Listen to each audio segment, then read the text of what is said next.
It was a Black Wednesday in Ghana as the country was thrown into mourning following the crash of a helicopter that took the lives of 8 persons, including ministers of defense and environment. According to reports, President John Mahama was supposed to be in that flight but cancelled last minute, which has raised more questions than answers.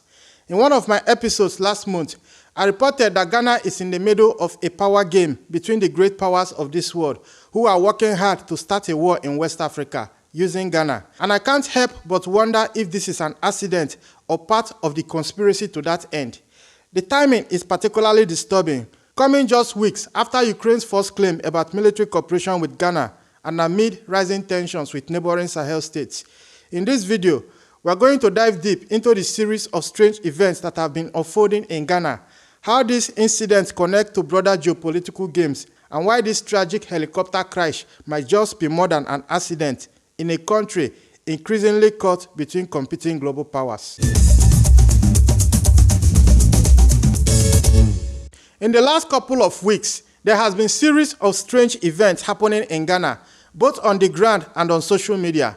First came the escalation of violence in Bawku, a border town with Burkina Faso, where armed youth began targeting security personnel and attacked a school, killing 3 students, forcing the government of Ghana to deploy troops and impose curfews.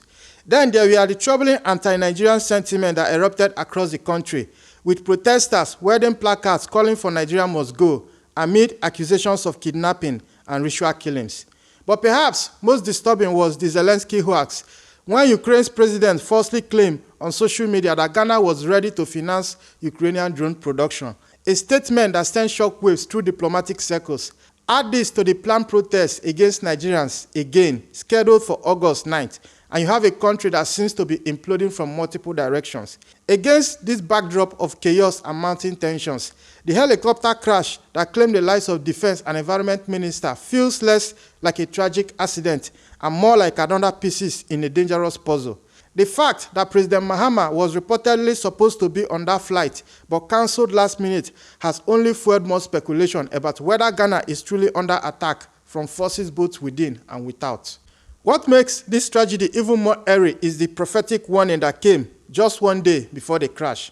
Prophet Roger, a Ghanaian preacher, had urgently called for Defense Minister Omane Boamah to contact him immediately, though the reason for his urgency wasn't made clear at the time. In an earlier prophecy, the same prophet had warned about a domestic flight crash in Ghana, describing it as a conditional prophecy that could be prevented through prayer and spiritual intervention. But the warnings didn't stop there. Another prophet, Nana Kwame, had also delivered a prophecy about an upcoming helicopter crash during an all-night service in July 9th. These spiritual warnings, now circulating widely on social media platforms like TikTok and YouTube, have convinced many Ghanaians that the crash was foretold and could have been prevented. Prophet Roger has since reacted to the tragedy, explaining that he made this prophecy during a sermon on Angel FM's Kumasi's branch and received backlash instead of action. The resurgence of these prophetic videos has created a perfect storm of spiritual fever and conspiracy theories, with many questioning whether Ghana's leadership should have taken these warnings more seriously. The morning of August 6, 2025 began like any other, but it would end as one of Ghana's darkest days in recent memory. The Z9 military helicopter departed from Accra at about 9 a.m., carrying 8 people, including 2 of the country's most influential ministers. Defense Minister Dr. Edward Omane Boamah, a medical doctor by training who had been leading Ghana's effort to fortify its northern frontier against jihadi spillover from Burkina Faso, was on board. Environment Minister Ibrahim Murtala Muhammed, an advocate for environmental protection and anti-illegal mining efforts, was also among the passengers. The helicopter was en route to Obuasi for the launch of a responsible cooperative mining and skills development initiative, an event that President John Mahama was originally scheduled to attend. But somewhere over the forest areas of the Ashanti region, the aircraft vanished from radar, and what followed was a scene of devastation that would haunt Ghana for years to come. When rescue teams reached the crash site at Adansi Akrofom district, they found wreckage and bodies burned beyond recognition. The impact had been so severe that eyewitnesses reported seeing the helicopter flying at an unusually low altitude before hearing a blast and seeing flames consume the aircraft. Within hours of the crash, Social media platforms across Ghana exploded with reactions ranging from profound grief to wild conspiracy theories. The hashtag Black Wednesday and Ghana Months began trending as citizens, celebrities, and politicians shared their shock and condolences. Ghanaian rapper Sarkodie posted, "God rest their souls and strength to the family," while former Vice President Dr. Muhammed described the fallen officials as men who have paid the ultimate price in the service of our motherland. But alongside the genuine outpouring of grief came something more sinister: the rapid spread of the graphic videos and images from the crash site. The content was so disturbing that the Ministry of Communication had to issue urgent appeals for people to stop sharing the footage out of respect for the victim's family. More troubling were the conspiracy theories that began circulating almost immediately.